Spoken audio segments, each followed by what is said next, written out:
Greetings, fellow quitters, and welcome back to the Command Q podcast. We're your hosts. I'm Maari Casey. And I'm John Pelfrey. And today we're kicking back in the studio and talking about something that's personal for both of us, and that's walking away from a job because the stress it causes is wrecking our health.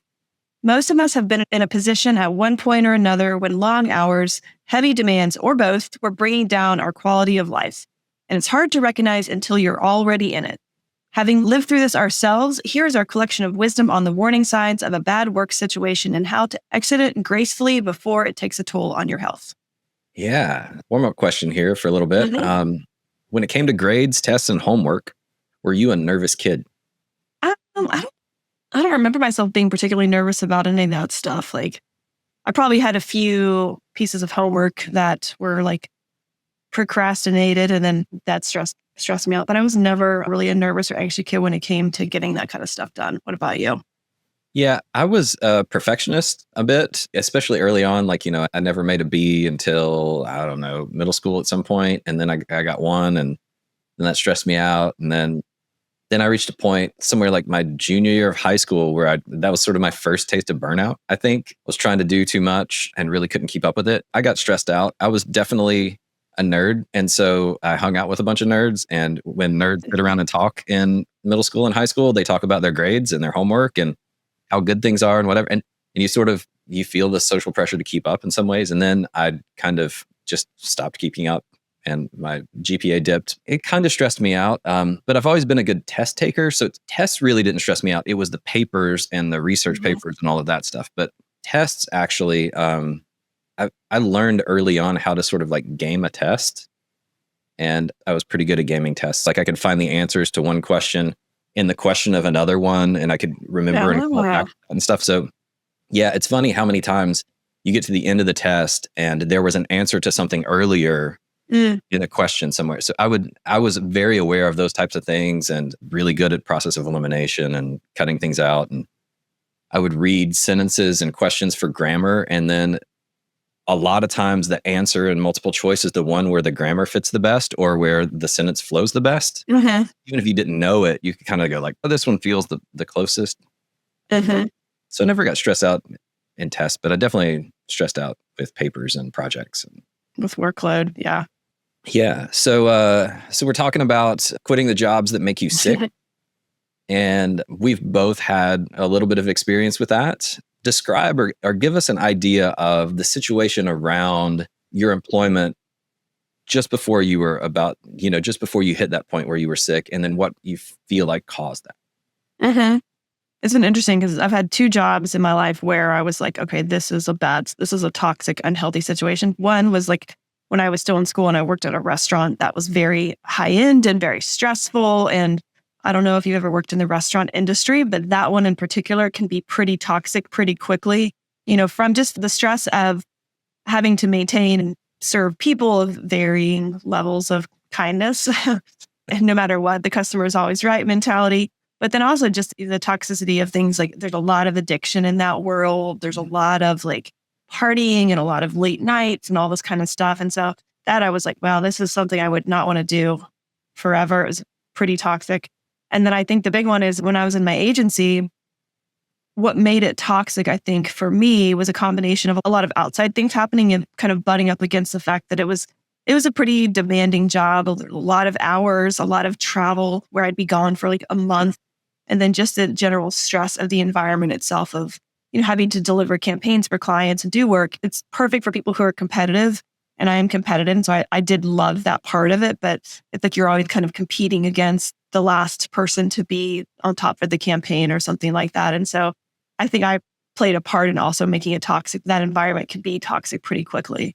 So it's that I realized with all the outside demands on my time and the inside demands of the job, it's just there wasn't enough time to get anything done that was healthy. So that for sure was like one of the most toxic situations for me. But what about you? Yeah. In my 20s, I worked for a large company and worked my way up to a position of incompetence, I would say. Like, they say all the time that you'll get promoted until the point where you're incompetent. And I got to the point where I was like 28 years old and I was doing things that honestly I didn't have the experience to do at that point. I didn't have the ability to manage the workload that I had. I was traveling a lot. I traveled 180 days the last year that I worked there, which was way too much in order to keep up with everything. I didn't know how to say no. I was a people pleaser. I wanted to I said yes to everything that came along. And I really wanted to climb the corporate ladder. And so I thought I was doing all the right things. And then all of a sudden it just kind of hit me like a Mack truck, just boom.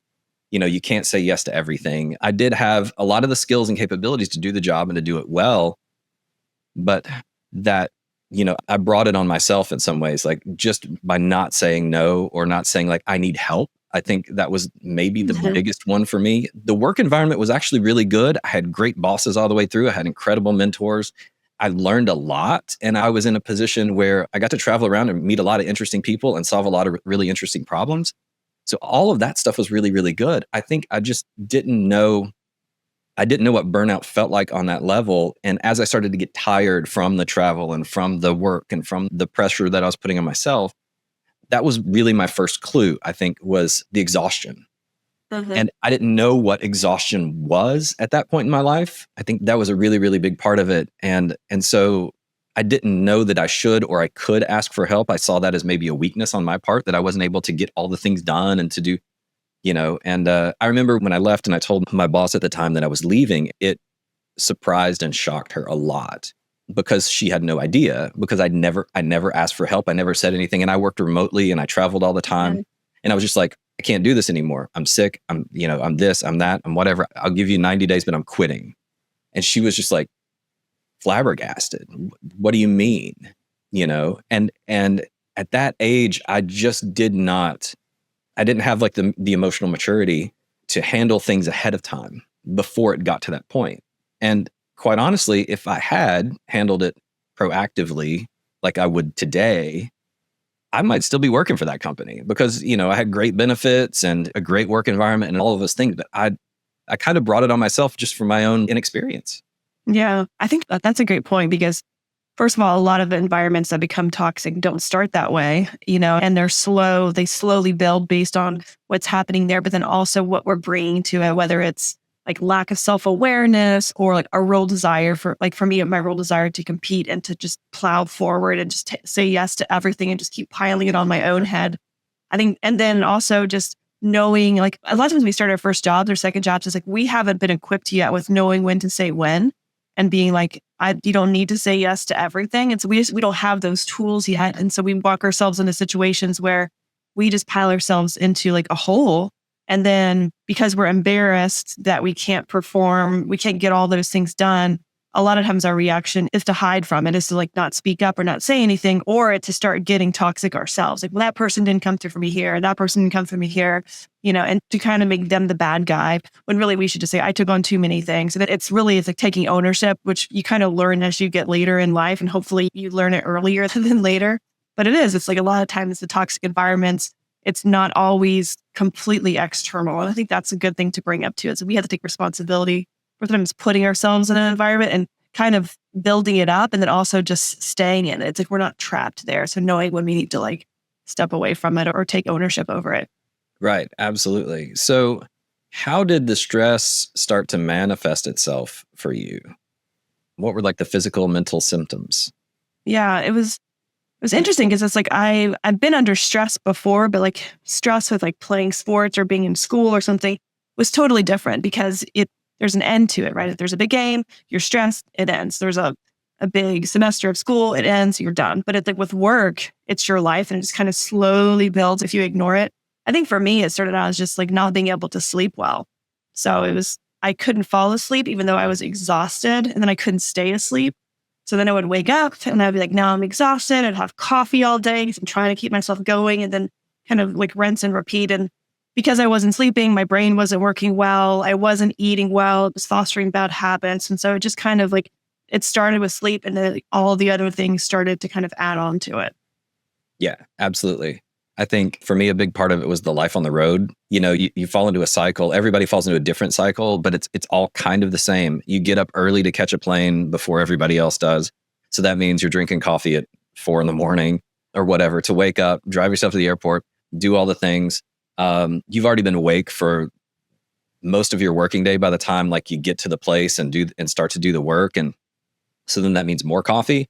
And then you finish work, you're tired, but everybody wants to go out to dinner. And so you go out to dinner with everyone. That involves drinks, whatever. And then you get home late. You've eaten poorly all day. You've had too much caffeine. You probably drank a few too many drinks. And then you get back and now it's like, oh, I got to answer these emails. I got to do this. I got to do that. So your brain's like slowing itself down. And then you ramp it back up for another couple of hours. And then I couldn't sleep. And so what was the answer? Oh, I think I'll drink more so that I can go to sleep. Yeah. Yeah. Yeah. Great plan. And so it's like when you're in that mode of just desperation of you're like, I need to sleep. I know if I have a glass of wine, then I will go to sleep. Then you do, but then you sleep poorly. So then you just like, you just kind of get back on the hamster wheel again the next morning. That's right. And then you go to bed at midnight or later. You wake up at 5:30 in the morning to get to the client by 7. And so you've gotten 5.5 hours. You start the cycle all over again. You do that 4 or 5 days in a row. Go home on the weekend.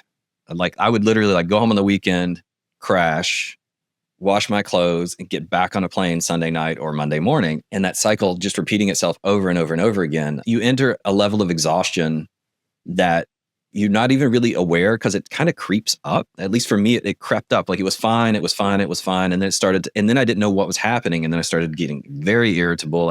My work started to get poor, started missing things, started drinking more, both coffee and alcohol.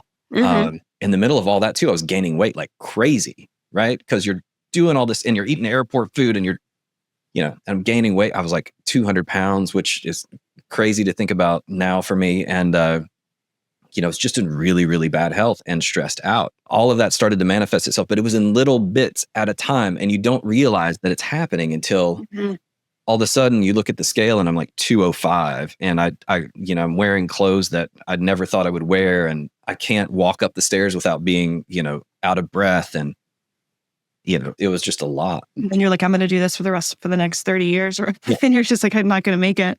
Right. Totally. And like that impacted my family, my social relationships, sort of everything. I think the really tough part for me was my son was born and the first year of his life, I missed everything because I was on the road. And then you've got like the parent guilt on top of all of the other stuff in the work and everything. And there was just no time to slow down or stop. And I remember trying to take a vacation once, and vacations really weren't a thing in the culture that I was in. Like you could go to the beach, but the expectation was you'd still hop on that conference call for that weekly status update with these people or this or that. And I was trying to take a week off because I was completely burned out. And I remember this one guy, like sales rep, calling me, emailing me, texting me, do everything to get a hold of me to do this one thing. And I was like, look, I'm on vacation. Like I need a break or whatever. And he says to me, there's really no such thing as vacation. And that was my point where I was like, I'm out. Ah, that was your breaking point. That was my break. Write him a letter and be like, thank you. Yeah. Because I saw all of it and I was like, the hamster wheel, the 30-year hamster wheel. And I saw all of the people that were above me and how much they worked and how little they saw their kids. I say like, the work environment was actually great. It was in a lot of ways, except for this one thing, this expectation that it never stops. Yeah. And I liked all the people that I worked with, but the hamster wheel, and I would see it and go, in like 20 years, my life is I'm divorced. My kid hates me. I'm overweight. I probably have some sort of serious illness caused by all of this stuff. And I might have a nice car in the driveway. Like, right. But I'm never home to drive it. Yeah.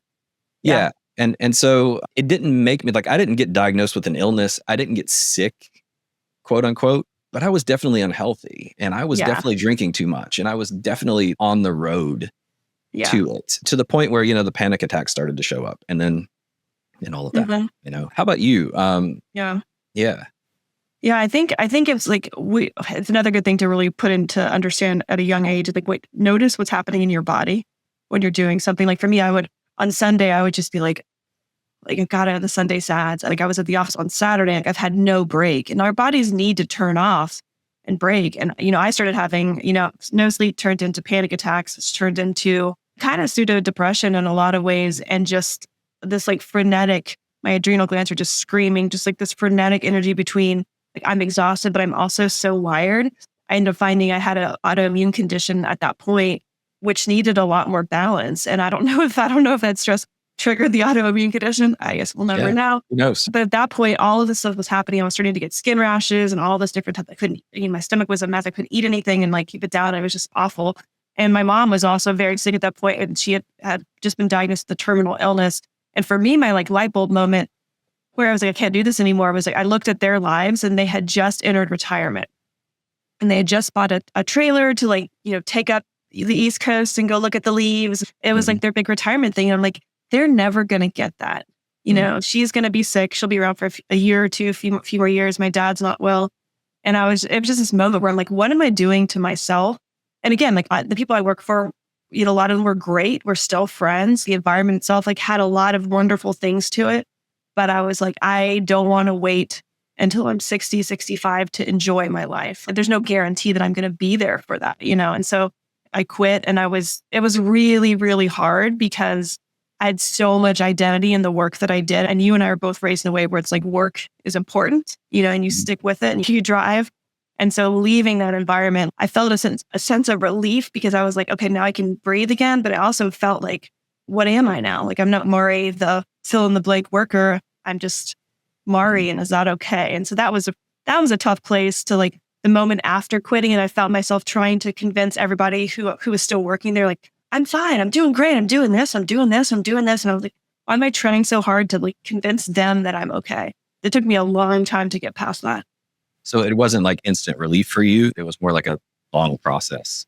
It was like relief where I'm like, okay, now I have time. But the actual like intellectual, I think, identity shift took a good year to like shift over to like, now I'm going to be self-employed. And that's awesome. Yeah. So that took a while. Yeah. I mean, when I quit, honestly, I took out a loan to pay for a runway to take a break. Mm-hmm. And I slept for 2 months. Yeah.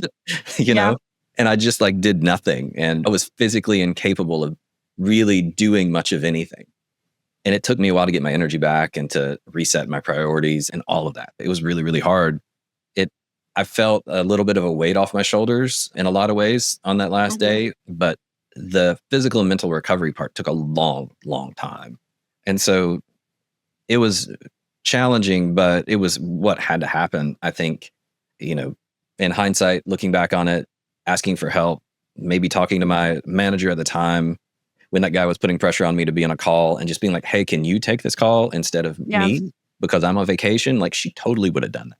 Like, absolutely would have done that. But I didn't ask for help, So in hindsight, that's the lesson that I took away from that. I still to this day have trouble asking for help in lots of different ways, for sure. But that was sort of the first one where I was like, man, it's a good lesson to learn because I think everybody's going through the same type of thing. And so I try to remind myself, like, if I feel like I don't want to ask somebody for a favor, I'm like, if they ask me, would I do it 100% of the time? Maybe 99% of the time.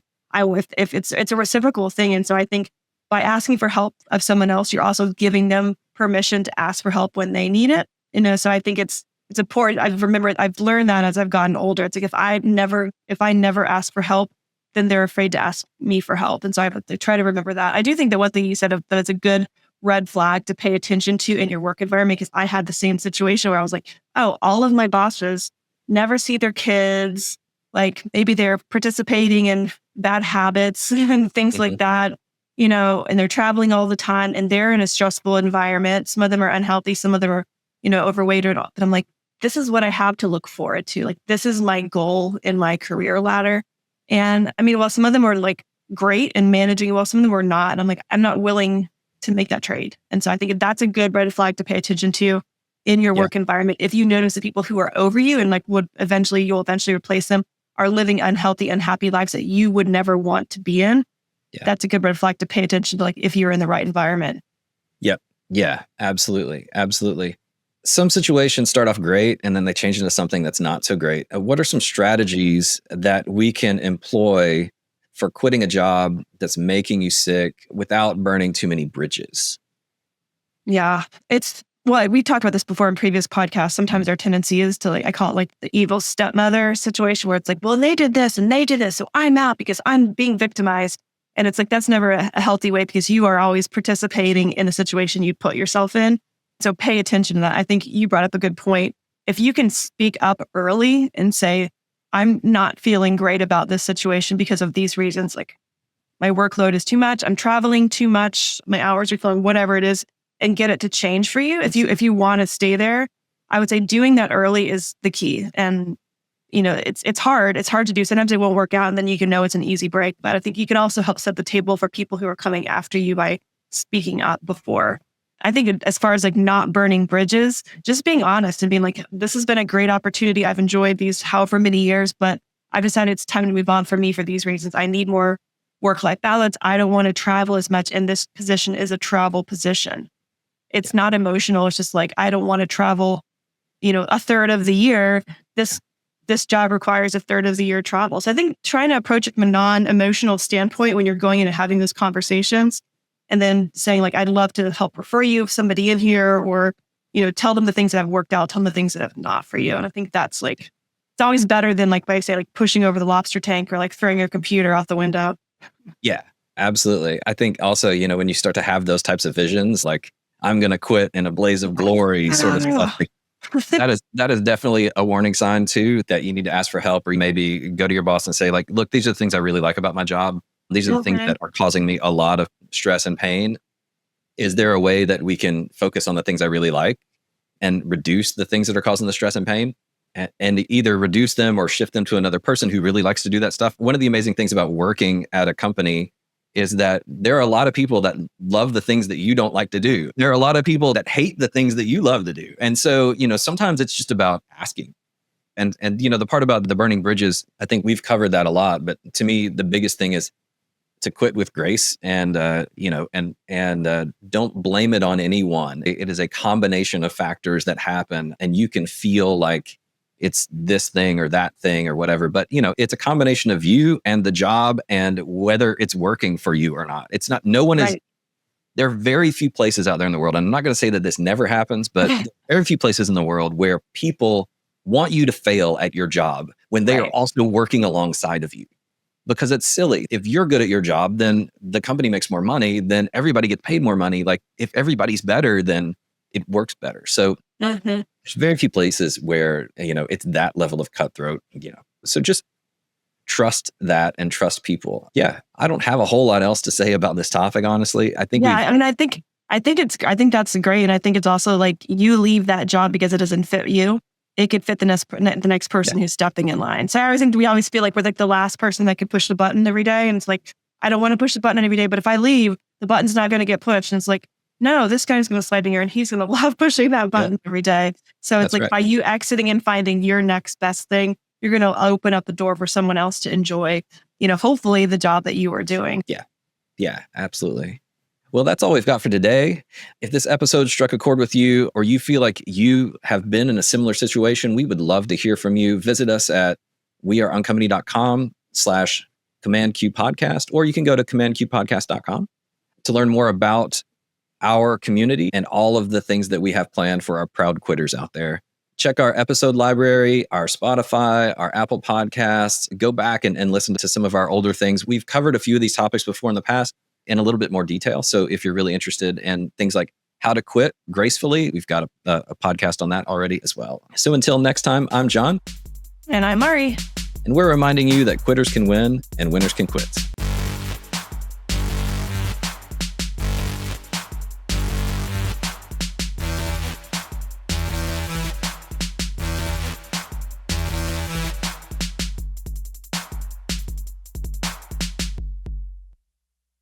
This podcast is for informational purposes only and does not constitute medical, legal, or financial advice. The views, thoughts, and opinions expressed are the guest's own and do not necessarily represent the views, thoughts, and opinions of Command Q or Uncompany.